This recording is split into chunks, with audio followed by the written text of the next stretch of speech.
Good morning and welcome to the New Year's edition of Money Talks. This is a show where money meets politics. Glenn Wiggle, Mike Lomas, we are the financial guys. And we're going to talk a little bit of both today. We're going to talk a little bit of politics first, and then we're going to get to money later on in the show. We have some special guests today, one of which you're not going to want to miss at the end of the show. And of course, our very first guest you're not going to want to miss either, so stay tuned for that. I do want to mention that obviously a continual roller coaster ride on Wall Street. We were up 1,000 points, down 500 points. I mean, it really makes your head spin. If you're concerned about it, if you're uncomfortable, feel free to use our team as a resource. Give us a call at the office at 633-1515. We have a fantastic team of investment professionals that can really help to go through your investments and do an x-ray of what your holdings are and tell you how much risk you're taking. I think these are the kind of markets that people realize how much risk they're taking and if they're comfortable with that risk or not. If you're not comfortable with the risk that you're taking in your portfolio, or at least you'd like to have it measured and kind of analyzed, again, feel free to use our team as a resource and give us a call at the office, 633-1515. Today's show, we're going to talk to Michael Caputo, and I'm very excited about this. Michael's been on our radio show a few times. You've guest hosted our radio show as well, which is fantastic. Thank you for that. But this is your first time on our TV show, so thank you for coming in. Thanks for inviting me. A lot going on this week, a lot going on in general, right? So the Mueller investigation grinds on. Looks like it's going to go into year 3 here in 2019. I want to start with some of the recent folks that, and of course, for those that don't know you, I think everybody kind of does in Western New York here, but you were advisor to President Trump. Mm-hmm. You are a Republican strategist, right? So you're very well connected in the Republican space, and you know what's going on in Washington, and that's why we want to talk to you on a regular basis. It's an unfortunate existence, you're right. It is. It's certainly interesting, if anything else. But when you look at some of the recent interviews I've watched, and Jerome, is it Corsi or Corsi? Yeah, Corsi. Corsi. So Dr. Corsi has been kind of one of the champions of saying, I'm not going to put up with this. I'm not going and in front of a judge and pleading to anything. I haven't done anything wrong. They're trying to pressure him. Now I saw an interview this past week on Fox where they're out and they're actually threatening his family and mm-hmm. and parking cars outside. There's the son-in-law and knocking on the relatives' doors, accusing them and kind of intimidating them. This seems to be. I mean, this is stuff that comes out of like Russia, right? Or this is right, stuff interesting. That the third world kind of stuff, right? We were all so concerned, apparently, about Russia meddling in our elections, when in fact it turns out we kind of live in Russia now. It seems. In a lot of ways. This is what Russia does. I mean, Jerome Corsi's situation with his family has been experienced by other families as well. Roger Stone's former driver, Andrew Miller, who is now suing the federal government in a constitutional challenge to Robert Mueller's appointment. At all. He says it's unconstitutional. His family has been followed. They've sent actual IMSI catchers outside of his house, these trucks that have special devices on front. They can listen to everything. everything. They can listen to everything inside the house. This has been going on for quite some time. That was 6-8 months ago when they did that. They're using every strategy, every tactic, every gadget they have in this investigation. Now, for so they've interviewed you, obviously, and you were kind of run through the grinder, so to speak. Yeah. Did the same thing happen to you? I mean, did they knock on your family's doors? I mean, was there surveillance outside that you know of? I wrote a letter to the Inspector General of the Department of Justice outlining what I thought were 3 government informants who were sent to me during 2016. One of them I absolutely proved beyond a shadow of a doubt was an FBI informant that was sent to me and Roger Stone in late May. Whether they've approached my family or not, and I've not been able to figure that out. There's been some really suspicious activity. Early on, I put up a lot of surveillance at my office and in my home. Mm-hmm. And I think they figured that out pretty quickly. But I'm a witness, not a subject or a target. Right. Corsi has been a subject of this investigation for a while, and now he appears to be a target. That's when they pull out the Maxwell Smart gadgets. So they're talking about, they're accusing him of being untruthful to the FBI or lying to the FBI. They want him to go in front of a judge and basically admit to it. He's standing up saying, no way, I haven't done anything wrong. I'm not admitting to this at all. I'm not going to go in front of a judge and admit to something I haven't done. This is what the special prosecutor does. This is what they've done in previous special prosecutions. You see, it's what they did to Michael Cohen. Michael Cohen pleaded guilty to what they said was a campaign finance crime. Right. That's not a crime. Right. He pleaded guilty to something that's not even a crime. What they're trying to do is get you jammed up, get you into a perjury trap, right, like they set for Corsi and others. so that you'll plead guilty and play ball with them and turn evidence against the people that they're really after. They're asking Corsi to say that he lied to investigators and plead guilty to it so he can move forward in a plea agreement. He refuses to say that he did something wrong when he didn't. He's a man of character. I mean, he's an interesting character, for sure, but he's a man of character. Right. So, and we come back on the other side of the break. I want to talk to you about the wall, what's going on with the government shutdown, and kind of this double standard when it comes to, it seems to be justice in Washington is, one set for, the team playing Democrats and the other set for everybody else. So hold that thought. We come back, we'll talk more about that. Folks, again, it's been a very choppy market. If you need us throughout the week, again, feel free to call us at the office. We're going to come back and talk more with Michael Caputo here on Money Talk. Stay tuned. We'll be right back.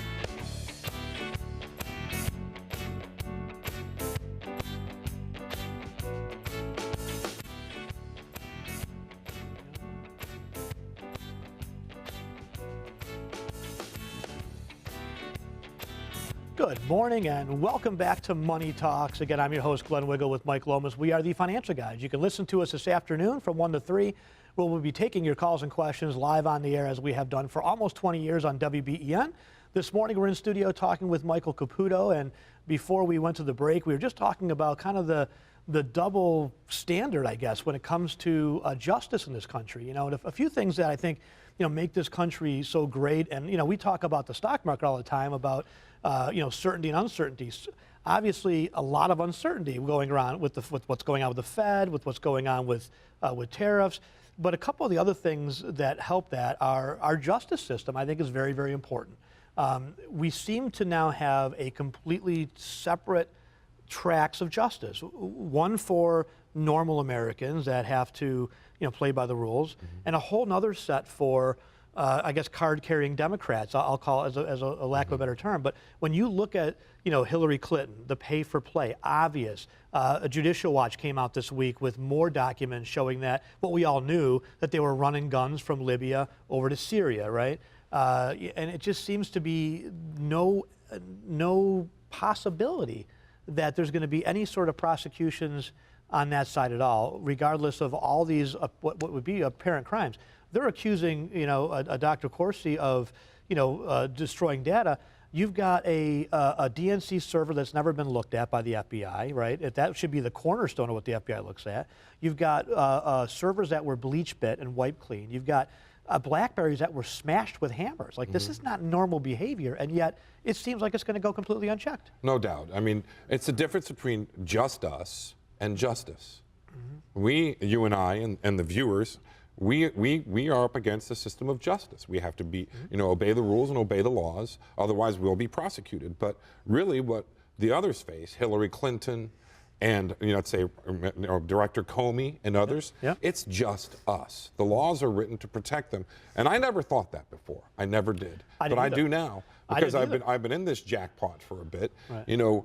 We know now, I think it's very clear to everyone who's paying attention, and all you have to do is open your eyes, that the Obama White House was spying, weaponizing the Department of Justice and the intelligence operations to spy on the Republican candidate for president. That's the biggest scandal in American history, but I don't think it's ever going to be prosecuted. And the way they're avoiding prosecution is by prosecuting other people. Right, and seemingly trying to make what they seem to be doing is to say, not only to send a very clear message to President Trump, but to send a message to anybody else who thinks that they want to run in the future. That's right. That anybody who thinks they're going to stand up to the establishment and are going to say, enough is enough, I'm going to drain the swamp. It's if the swamp is too deep. I hope that's not the case. It might be. It might be, but see, this is about destroying Donald Trump. It's about destroying his family, destroying his businesses, and destroying his friends, which is the jackpot that I'm in, so that in 15 years, another billionaire doesn't wake up and turn to his wife in bed and say, honey, our country's broken, and I have to fix it. Her answer must be, are you kidding? Did you see what they did to the Trump family? That's right. Now, Donald Trump at one point was going to declassify all of the FISA court stuff, right? And I think that was a great move that we're all waiting for. And then he kind of backed down from it. He decided, well, and I think a lot of that came from pressure from MI6 and also Australia. What was their involvement, and why? I guess you know President Trump, right? So do you think at some point he is going to unclassify some of these things or declassify some of these things? I believe that there's probably that he was threatened with an obstruction charge if he did that. Because here's what we do know. The Five Eyes, our allies like Britain and Australia and others were involved in the spying operation against Donald Trump. That's why MI6 and the Australians asked Donald Trump not to do it. That's why MI6 and the Australians were going after Papadopoulos. But they were cooperating with the Obama White House. But President Trump now has access to this information, so he must know this, I would assume, right? He must have read this information and knows this, He knows this. He knows that the NSA database was being queried during the 2016 election by the Obama White House. Susan Rice and others. That's right, all of them. We're not querying. The database was set up to track terrorism. They weren't querying ISIS and Al-Qaeda. They were querying Donald Trump, Paul Manafort, Russia. And Admiral Rogers, the guy in charge of this thing, figured that out and shut him down. That whole phase, that was the most amazing opposition research database they could have ever gotten their hands on, and the abuse went forward from there. And it's just going to seemingly continue because unless President Trump steps up and declassifies that information, unless he, starts to, I guess, maybe shut down or at least limit. And I wish he would have done this from the get-go, to be honest with you. Right from the gate, right out of the gate, when they initially announced the special counsel, we said on the air, that what he needs to do is say, I'm going to pardon any process crimes that are caught up in this whole process of the investigation that aren't part of this Russian collusion narrative. So I'm going to go on record as saying that. Now, he didn't go on record saying that, but do you think that he will pardon folks like General Flynn and maybe Manafort? I think maybe Manafort, General Flynn. I don't really like to talk about pardons because to me they're sacrosanct. It's one of the holy duties of the American presidency. But at the same time, I believe that the next 2 years are going to be awful. The president will be impeached before the end of the school year this spring.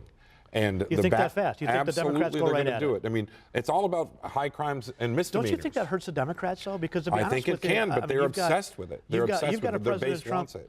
Oh, the base definitely wants it. The base is as far left as I've never seen the base go as far left as this. But anyway, that's going to do it for us for this segment. I appreciate your time. Thank you so much for coming in. My pleasure. Thanks for. All right, we come back, folks. We got a couple more segments to go. You're not going to want to miss this. Again, if you need us throughout the week, we do manage money for a living. 633-1515 is our number at the office. Again, 633-1515. Don't turn a dial. You got more to come here on Money Talks right here on Channel 7. Stay tuned.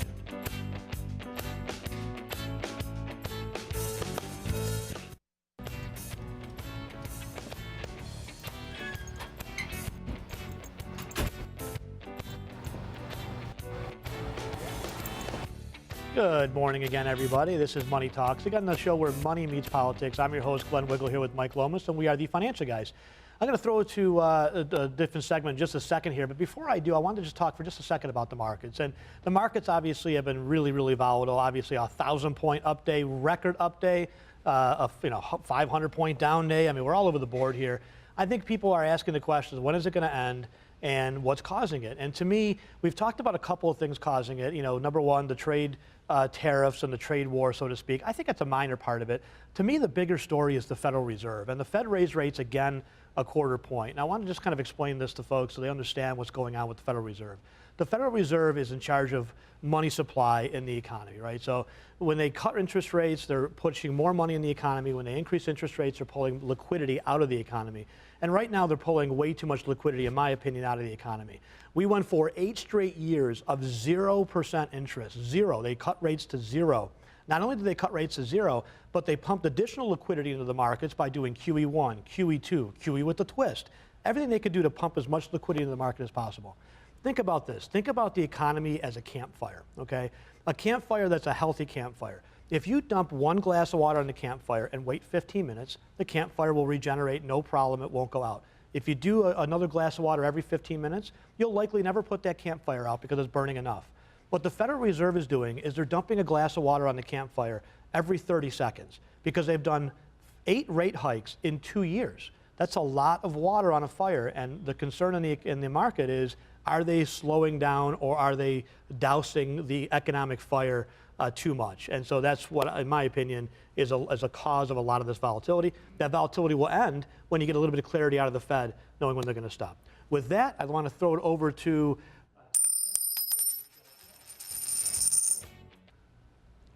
Hey everybody, it's Rochelle. Just wanted to give you the 2 cents as we wrap up this new year. Happy New Year to you from all of us here at the Financial Guys.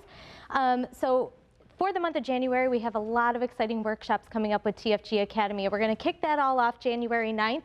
We want you to call the office, 633-1515, or hit the website, thefinancialguys.com/academy. We're going to have two very important sessions with the Economic and Markets Update with our chartered financial analyst, John Thur. You can sign up for the 12 p.m. session or the 6 p.m. session. We're going to go over exactly what Glenn was just talking about. We're going to touch on the economy, the markets, where they've been, where they're going, and how you should probably position your portfolios and get a lot of good information there. So with this recent market volatility, it's so important that you give us a call so you can register for this very important TFG Academy workshop.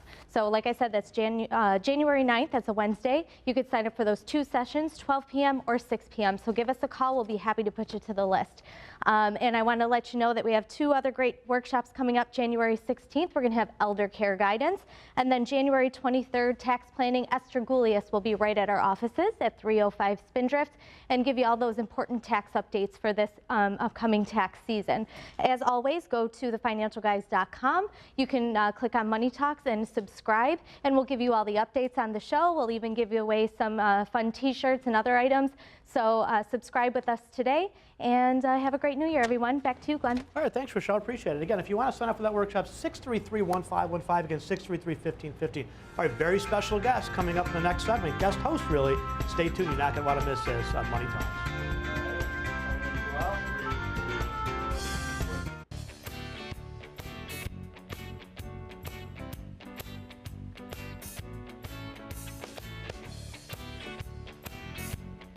Hi, I'm your guest host, Charlie Wiggle, and welcome back to Money Talk.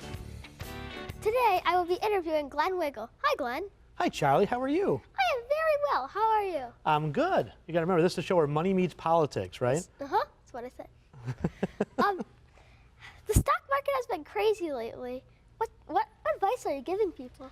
That's a good question. The stock market has been crazy lately. You probably hear me talk about that around the house as I'm talking to clients or colleagues and things like that.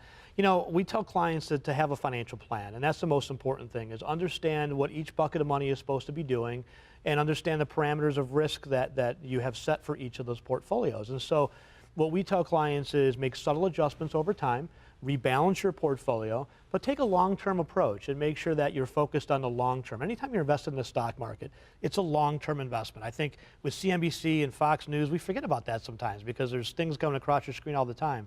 But if you're invested in the stock market, you should be looking at a 3 to 5 or longer time horizon to give the market an opportunity to kind of fluctuate back and forth and take advantage of the volatility. That's the other thing we try to tell people, is if you have cash in the sidelines or you can rebalance, if you've got a diversified portfolio, you can take advantage by rebalancing and forcing money in those categories that haven't done quite as well. That make sense? Uh-huh. Not really, but those are kind of big words. Good enough. What's your advice for investors of 2019? Another good question. So for 2019, what we're telling investors is, again, if you haven't put a financial plan in place, to make sure that you have a plan. Don't look at the cupcakes; those are not for you. Cupcakes.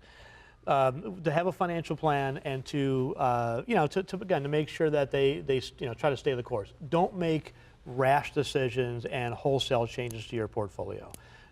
Make sure you have a plan in place, you're fully diversified, and rebalance your portfolio over time to make sure that you keep things in line. What's your New Year's resolution? My New Year's resolution, that's a good question, Charlie. I haven't really thought about that too much yet. So my New Year's resolution, I would say, is to, let's see, what's your New Year's resolution? Let me turn this around because I don't have one yet. So what's going to be your New Year's resolution? Ooh, that's a tough one. Play less video games? Sure, let's go with that one. Okay, how about rebalance your portfolio? No? Not that yeah, one? sure. That one too? I'll rebalance my portfolio. All right, perfect. Consider My your New Year's portfolio resolution, let's rebalanced. see. I would like to maybe work a little bit less and spend more time with my lovely family. How about that? Because I think I oftentimes you'll see me working way too late at night and not spending time playing, with you guys and doing kind of family things. So I'm going to make a New Year's resolution to maybe scale back the hours just a smidge so I can spend more time with you guys. Thank you. So now what's your New Year's resolution, seriously? Okay, seriously? Seriously. Because I know you're not going to play less video games. Okay, so I was thinking, I want to break the world record for how many Ferrero Rochers you can eat in under a minute. Ooh. Those little chocolate round things? I don't think that's such a great idea. I don't think there's a record for that. And There I think is. it'd be, I have a Guinness World Record book. and you Says looked it so. up and there's a record for that, seriously. There's a definite record. Okay, well, that's interesting to know. Well, I did not know that. So anyway, all right, what do you want to tell our viewers before we head out in the segment here? We got about 30 seconds left. Have a New Year's resolution. Oh, have a New Year's resolution. Make a Have plan. Make a plan. Have a happy New Year. I'm your host, Charlie Wiggle, the man with the plan. Bye. All right, thanks everybody for watching. We appreciate it. If you need us throughout the week, again, we do manage money for a living. 633-1515. We have a wonderful team of investment professionals that focus on a lot of different areas. Don't forget TFG Academy, January 9th at noon, and another session at 6. If you're concerned about the markets, call our office, 633-1515 to sign up. Thanks again for watching Money Talks. We'll see you next week right here on Channel 7.